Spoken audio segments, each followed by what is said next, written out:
So ayan, again, this is Chari Mar Flores po, ang inyong licensed broker, no? So nandito po tayo ngayon sa Privado Homes dito sa Binyan, Laguna po. So 950 meters away lang po ito sa Southwoods exit. Tapos less than a kilometer away from Southwoods Mall po. So ito po ang update, kaka-launching lang po ng project na to, no? Ayan, so ang bahay na nakikita nyo ngayon sa harap ay si Chesa na model unit po. So ang mga unit po pala natin dito ay mga townhouse po, no? So mukha lang siyang single kasi wala pa po siyang katabi. Pero ang bahay po na to ay 3 bedrooms po siya, no? So meron siyang garahe. Ayan, 1 car garage. Tapos mapapansin nyo may bricks pa yung pinaka facade, no? Pinaka design ng bahay niya sa bandang ground floor. Ayan, tapos sa harap medyo malapad pa po yung ano, I think mga 3 meters pa po itong harapan. Sa gilid ay meron pang lote kasi mga end unit po yung Chesa natin.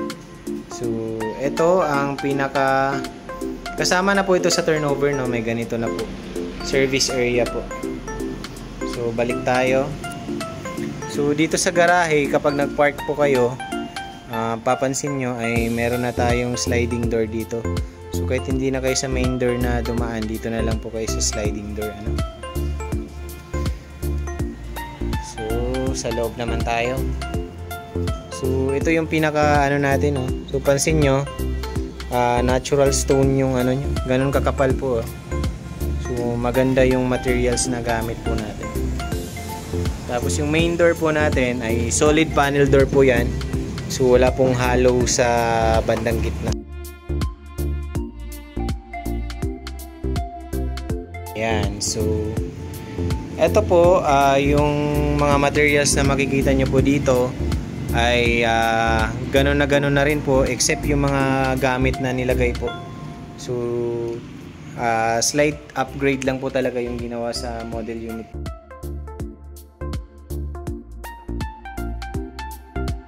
Ito ay dinesign lang na naka-cove ceiling siya, no? Pero sa turnover po natin ay hindi po siya naka-cove ceiling. Parang ganito po siya. Ayan. Nakaganyan lang siya. Pero pwede nyo siyang gawing cove ceiling, no? Kasi pansin nyo po, yung ceiling po natin ay mataas po. So, ayan. So, malawak, no? Yung living area. Tapos nilagyan pa ng accent yung sa part ng sa TV. Tapos ito po sa ano na to, portion na to ay wallpaper lang po yan. Let's go. So dito tayo sa dining. Ayan. So ang dining na to ay 6-seater po, ano. So yung kitchen natin ay ano na po siya, modular kitchen cabinets na po tayo. So pag modular po, alam nyo na po yun, medyo may kataasan po talaga yung presyo niya. Tapos pansin nyo, mahaba po yung sa kitchen natin. So meron kayong plenty of space para sa pagluluto. Tapos tingnan nyo naman po yung gamit, no? So hindi maliit, malaki na po siya.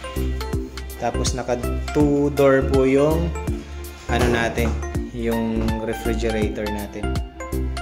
Tapos ang countertop po natin ay naka quartz po yung gamit natin. Ayan, so mas mahal po yung quartz compare sa granite po. Tapos as is po itong mga faucet na to, ganyan na rin po siya.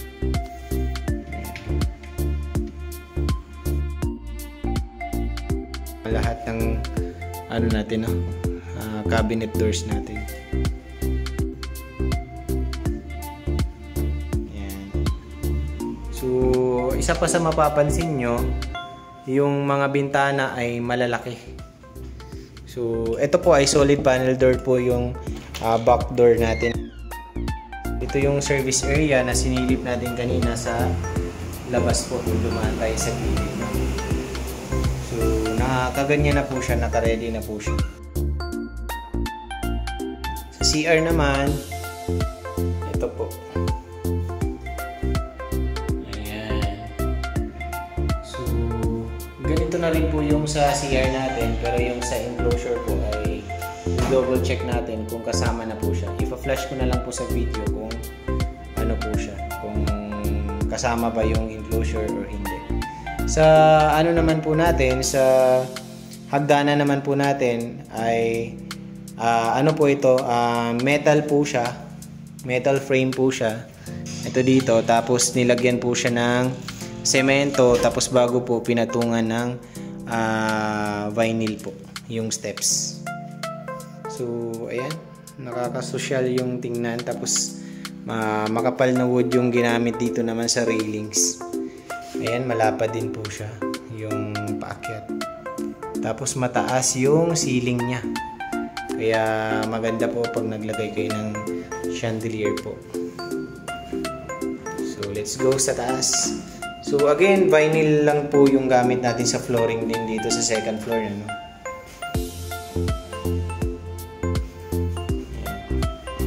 So ito yung first room sa taas. So meron na rin po siyang built-in cabins, no, nakasama. Tapos pansin nyo pa, malaki yung windows natin.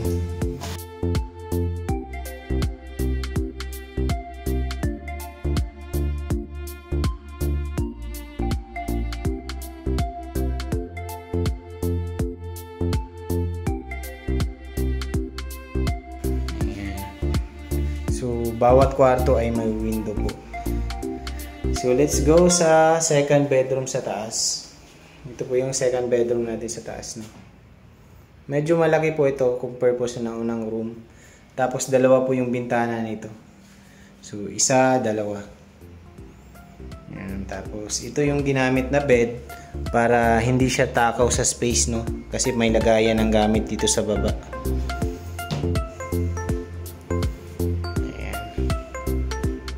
Tapos may built-in cabinets na rin po siyang kasama. Ayan. Pansin nyo, yung sa mga bedroom natin ay mataas yung ceiling. Kaya kung gusto nyo magpa-design ng ng ceiling ay pwede pa po. Tapos ang mga pala natin dito, ang mga bedroom partition po natin ay ay solid na po siya. Kumbaga buhos na po siya. Ayan, katukin natin. Malalaman nyo naman kung solid ba yung partition niya kasi yung tunog niya ay hindi pareho dun sa drywall partition or yung kahoy na tunog. So, andito tayo sa master's bedroom, no?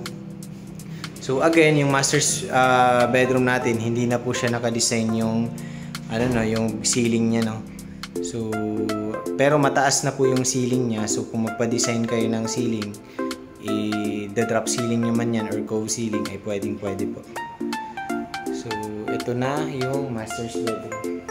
So maluwag po yung master's bedroom natin, So kita nyo naman yung kama ay malaki po yung kama na gamit natin. So sa model po na to ay meron po itong sariling walk-in closet po. So actually dalawa po sa model namin na bahay, isa po ito si Chesa at saka si Anonas po. Yun po yung merong sariling walk-in closet po. Tapos lahat po ng houses namin dito po, ang mga master's bedroom po, regardless kung pinakamaliit man yan hanggang sa pinakamalaking unit ay meron pong sariling kasamang split type na air condition unit po. So kanina sa dalawang room na maliliit po ay wala po siyang kasamang aircon, no? Pero may butas na po siya ng aircon. So, ito naman yung sa walk-in closet natin. Ayan. So, napakaluwag ng CR po nito. Ayan. Ito yung toilet niya nasa gilid.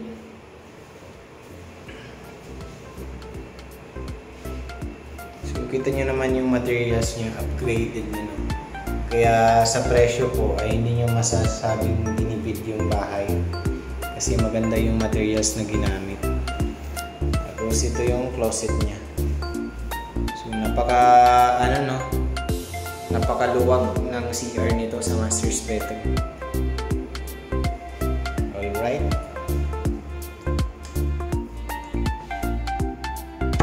Tapos yung bintana naman po natin ay itong mismo na to, yung dalawa, yung na yan ay ganyang kalapad po yung bintana natin.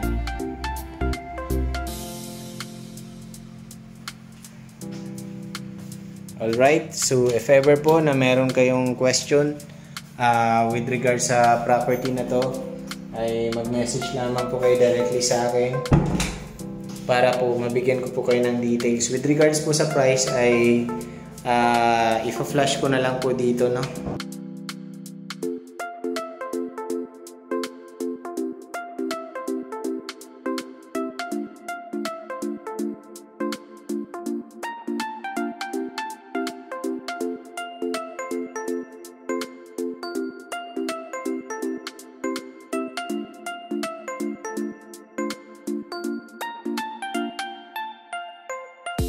So, by the way, my number ay 0975-576-0927 po. Or di po kaya sa aking wife po na 0926-798-1140 po. Viber, WhatsApp at saka Telegram po yun. So, yun lamang po. Maraming salamat. So, andito naman tayo sa area po ng tapos na tayo sa Block 1. Yung ito po sa area na to ang Block 1. Tapos na tayo dito sa area na yan. Ito naman yung Block 2, ano. Tapos Block 3 ay yan po yung area na yan. So yung after po ng perimeter na yan ay ano po yan, Vista Rosa, San Francisco po. So mga townhouse din po yun na 3-story po. So meron siyang ganitong separation ng road. So kaya maganda yung sa area nito sa Block 2, no, yung end unit na yon at saka yung corner po na to. So lahat ng corner natin ay anonas po. Tapos ito na yung tatayuan ng clubhouse po. So ang meron po sa clubhouse natin ay dalawang pool, yung adult pool na size po ng Olympic po. Tapos merong kiddie pool. Tapos dito na rin po yung yung clubhouse natin. So sa likod banda ng amenity natin ay may unit pa po tayo, no. So ang dito po sa area na to, parang naging single po siya, no. So isang tiyesa dito, tapos yung katalikuran ay tiyesa rin po. So parang naging single sila kapag nakaharap po yung bahay dito. Tsaka doon sa area na yun. So ayan. Ito yung Block 3. Dito tayo sa kahabaan ng amenity po, no. Ito yung amenity area. Ito yung Block 3. Tapos yung ito pala, yung block po na to ay Block 4 po. Pati yung chesa na dalawang unit na magkatalikuran, Block 4. So this one ay yung Block 5 naman po. Yun yung main road, no. Ito yung main road, no.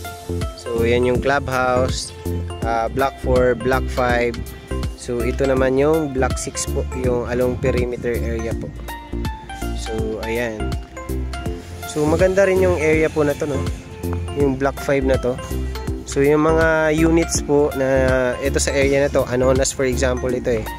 So facing ano po siya, may portion na naka-face siya ng sunset, may portion na kita po siya ng sunrise naman. So ayan. So napakaliit lang din ng community, no.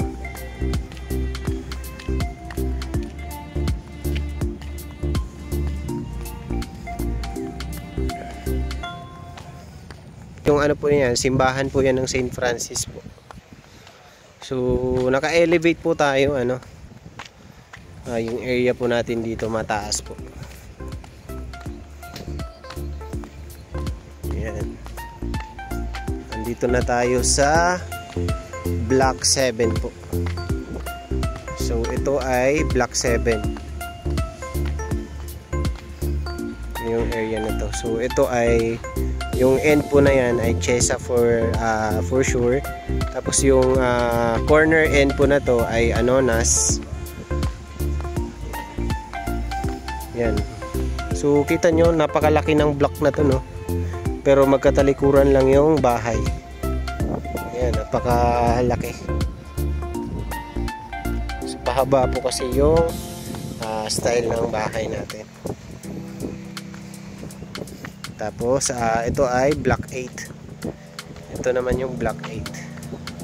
So again, yung mga units na to ay sunset.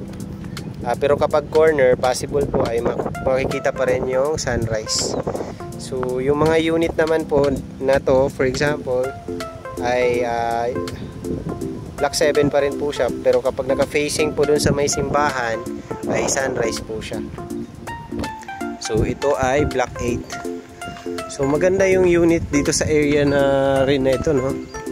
So ayan. So ito po ay naka-facing sa playground area. Ayan. Yung maliit na block po na to ay playground po. So ang wala lang po natin dito na amenity ay basketball court po. So ayan, ito po playground. Block 8 po ayan, oh. So ito po yung block 9. Tapos yung next po na block ay block 10 po. So yan, napakaliit lang po ng community. Simbahan po ito.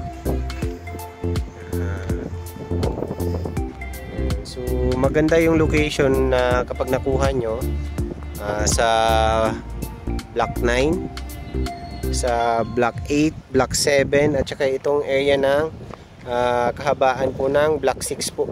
Yung likod naman po nito ay hindi po yan squatter area. Kung iikutin nyo po dyan sa area, sa likod na area, ay ang dami pa pong malalaking bahay po dyan actually. So kaya alam po natin na hindi po tayo alam natin na magiging safe po tayo, kumbaga. Tapos lalagyan naman po nila ito ng perimeter fence po. So kung nakikita nyo po yan, ayan, so may mga naka-ready po na bakal para sa mga fence. So yun lang po. Maraming salamat po ulit sa inyong walang sawang panonood. At if ever may question po kayo with regards dito sa privado na project, ay mag-message po kayo directly sa akin sa aking Facebook account na Chari Mar Flores po, or di po kaya sa aking Viber, WhatsApp, at saka Telegram na number na 0975-576-0927 po. So ang price range po natin, by the way, dito ay nagsisimula po sa 5 million po hanggang 10.8 million po. So sa ngayon po yun, kasi wala pa naman tayong price increase po, no?